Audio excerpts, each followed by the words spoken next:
C'est le premier film DC Comics de l'année, voire même le premier film de super-héros de l'année, et ça c'est pas rien. Birds of Prey, la fantabuleuse histoire de Harley Quinn est sortie donc dans les salles françaises le 5 février. Et ce que je vous propose dans cette vidéo, c'est de un peu parler du film, mais surtout de l'avenir et le tout avec spoiler. Ça va aller de l'anecdote à l'hypothèse et bien plus. Bref, pour ceux qui n'auraient toujours pas vu le film, même si je vais surtout me baser sur les comics et sur les informations que l'on a, ça va spoiler. Du coup, si vous comptez encore voir Birds of Prey, la fantabuleuse histoire de Harley Quinn, eh ben foncez et revenez ensuite voir cette vidéo. Mais ne perdons pas plus de temps et rentrons dans le vif du sujet. Moi, en sortant de la salle, un des premiers trucs auxquels j'ai pensé, en dehors de la frustration du troll de la scène post-crédit, c'est ce que pourrait raconter la suite. Suite qui, autant le préciser, n'est pas officiellement annoncée, mais voulue, je m'explique.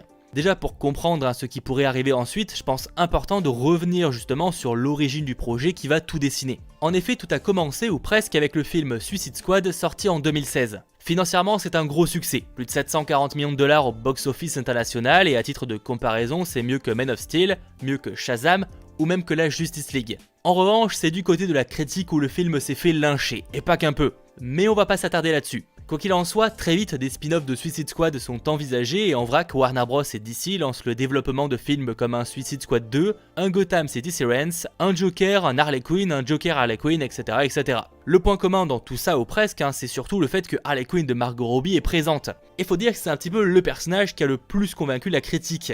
Et même elle n'imaginait pas forcément l'ampleur que ça prendrait.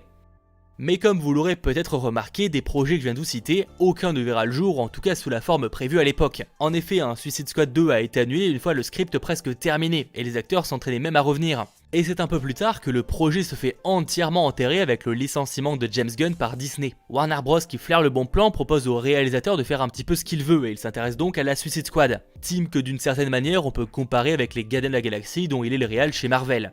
Bref, tout ça pour dire que The Suicide Squad n'est pas une suite directe, mais un film qui va bien se passer après, avec juste une nouvelle équipe et quelques membres en commun.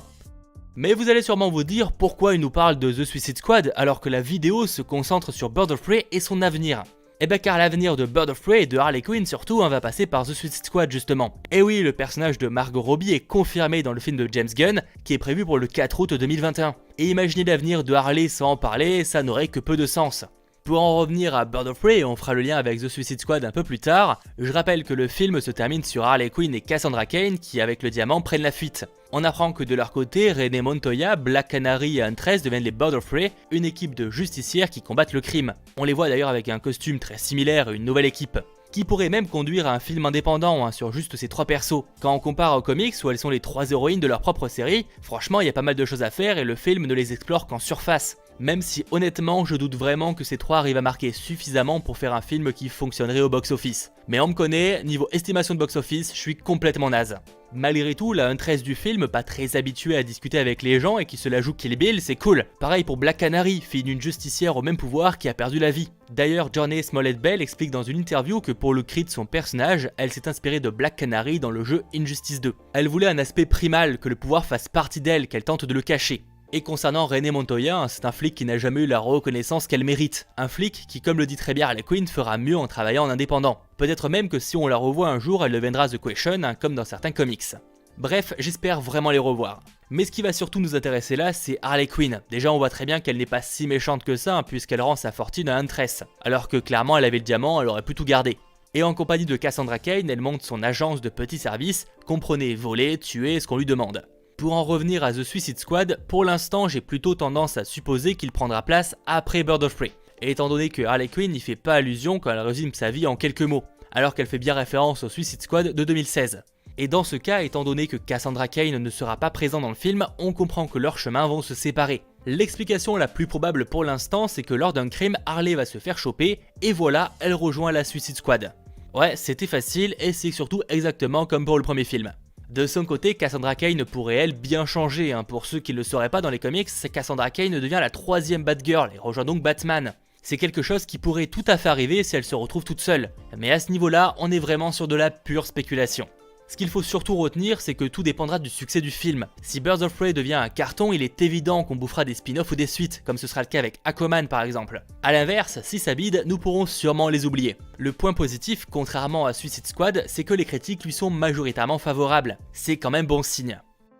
Moi pour l'instant l'idée que je trouverais vraiment parfaite, c'est de bien sortir un film Gotham City Sirens comme c'était envisagé. On y retrouverait Harley Quinn, Catwoman et Poison Ivy. Que des personnages d'ailleurs que les divers acteurs aimeraient retrouver, Margot Robbie compris. Et cette dernière ayant pris une place importante dans la franchise, devenant même une productrice, et elle pourrait carrément pousser les choses pour que ça se fasse, même si elle admet que pour l'instant elle ne connaît pas vraiment les plans de DC, notamment concernant le Joker. Mais on y reviendra. Pour en revenir à l'idée que je trouverais parfaite, c'est qu'après ce Gotham City Sirens, on se retrouve sur un dernier film, fight entre les Gotham City Sirens du coup plutôt méchantes et les Birds of Prey plutôt gentilles. Et selon d'ailleurs certaines rumeurs, ça a même été évoqué à une époque, donc en espérant franchement que ça finisse par se réaliser, je croise les doigts.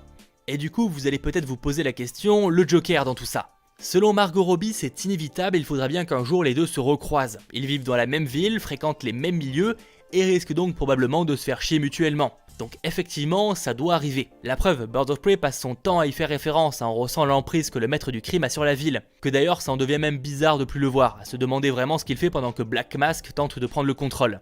Le seul problème d'un retour du Joker, c'est de voir comment ce serait amené. Birds of Prey profite de cette rupture pour mettre en avant l'émancipation vis-à-vis d'une personne qui a de l'emprise. Sauf que s'ils finissent par se remettre ensemble, on casse un peu tout ce qu'essaye d'installer Birds of Prey. Ouais, on est un peu sur le serpent qui se mord la queue. En plus de ça, pour l'instant, rien n'est prévu avec Jared Leto en tant que Joker, ça semble évident. Et avec le succès du film de Joaquin Phoenix en 2019, faire revenir une autre version qui a moins convaincu, ça semble bancal. Quoi qu'il en soit, tout dépendra du box-office, mais si une suite voit le jour en dehors donc de The Suicide Squad, ce ne sera pas avant 2023. Puisque je le rappelle, mais le planning de DC est plus ou moins déjà complet jusqu'à ce moment-là. En vrac et par ordre de sortie, en 2020 on a donc Wonder Woman 1984, 2021 The Batman, The Suicide Squad et Black Adam. Et en 2022, Shazam 2, The Flash et Aquaman 2. Et c'est quand même peu probable qu'on passe sur 4 films. Sachant qu'il y a aussi un New Gods qui est en préparation, donc possiblement en 2023. Et pour résumer, la scène post-crédit confirme un petit peu ce que j'ai à vous dire. Pour ceux qui ne seraient pas restés, on entend la voix de Harley se moquer des fans restés dans la salle, et elle s'apprête à nous sortir un scoop sur Batman, sauf que là, ça coupe, un troll quoi. DC Comics ne veut pas prendre le risque de teaser quelque chose qui n'arrivera pas, son avenir est encore trop incertain. Même si bon, on va pas se mentir, un petit teasing de The Suicide Squad ça aurait été jouable, mais tant pis. Voilà, c'est la fin de cette vidéo, je sais honnêtement pas vraiment